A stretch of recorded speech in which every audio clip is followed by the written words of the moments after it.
C'est quand la dernière fois que t'as fait la fête?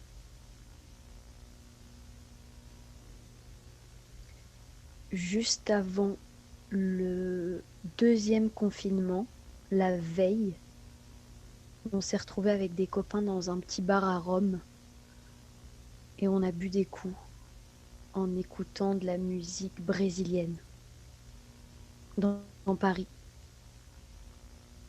Tu te souviens de comment t'étais habillé? Je crois que j'avais un petit haut à paillettes roses et je m'étais attaché les cheveux avec des barrettes. Si tu devais garder un souvenir de cette fête, ce serait lequel?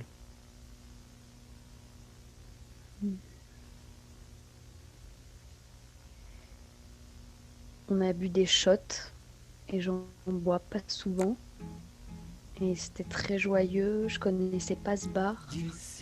C'était ce moment où on a pris des shots et où je me suis dit, c'est peut-être la dernière fête, ou en tout cas c'est avant longtemps.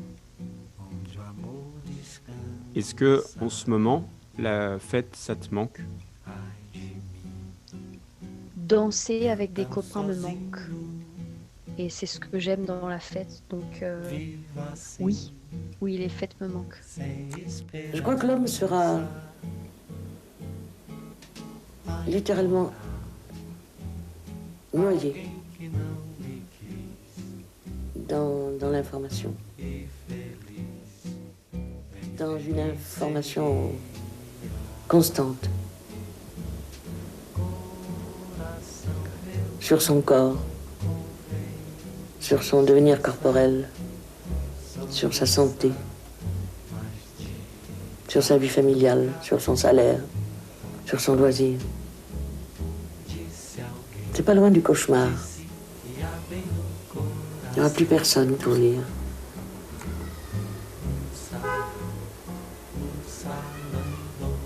Ils verront de la télévision. On a des postes partout. Dans la cuisine, dans les water closets, dans le bureau, dans les rues. On ne voyagera plus, ça ne sera plus la peine de voyager. Quand on peut faire le tour du monde en 8 jours ou 15 jours, pourquoi le faire? Dans le voyage, il y a le temps du voyage. C'est pas voir vite, c'est voir et vivre en même temps. Vivre du voyage, ça ne sera plus possible. Il restera la mer quand même, les océans.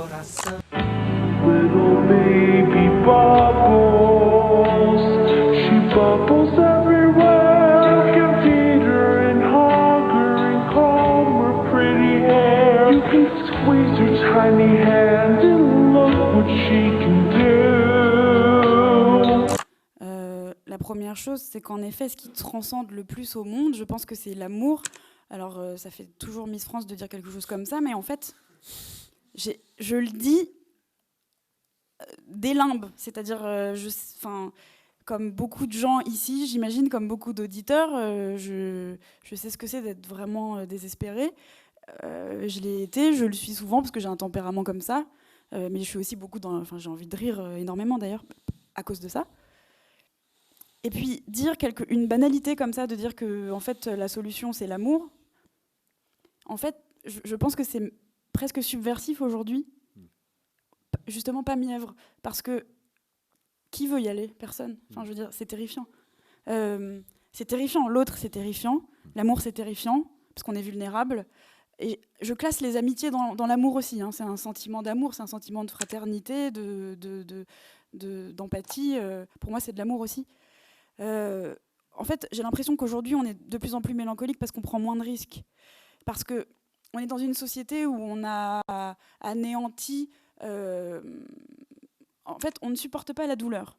Et on estime que comme on est au XXIe siècle, il y a eu plein de progrès sociaux, scientifiques et tout ça, on va pas souffrir gratuitement. Pourquoi souffrir gratuitement? Pourquoi souffrir pour rien? Les choses qu'on peut éviter, qui font mal, on les évite. Et l'amour, ça en fait partie finalement. J'ai l'impression qu'en fait, on met des pansements sur des plaies avant même que les plaies existent. Donc en fait, on est totalement fermé à l'autre. Enfin, c'est ce que je ressens. Je voudrais pas faire la fille qui prêche dans une église, mais... C'est quoi la plus belle chose qu'on t'ait jamais dite?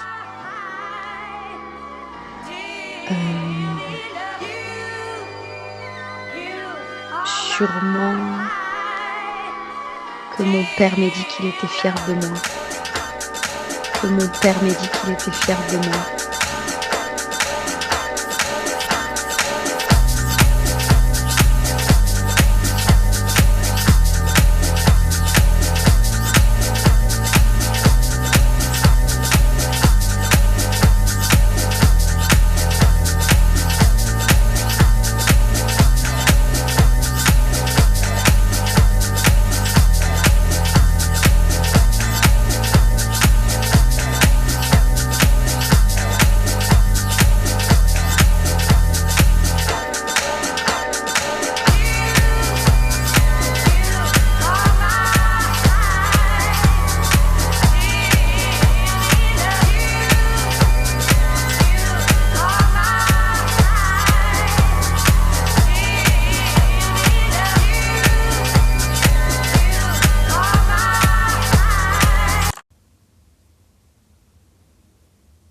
Alors, Il dort, comme un nouveau-né.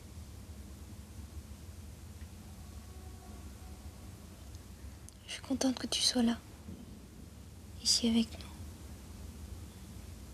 Tu mets un disque? Vite avant que la mélancolie s'empare de tout. Rien ne bouge plus. Comme si... Je me sens si... Les choses sont trop... J'arrive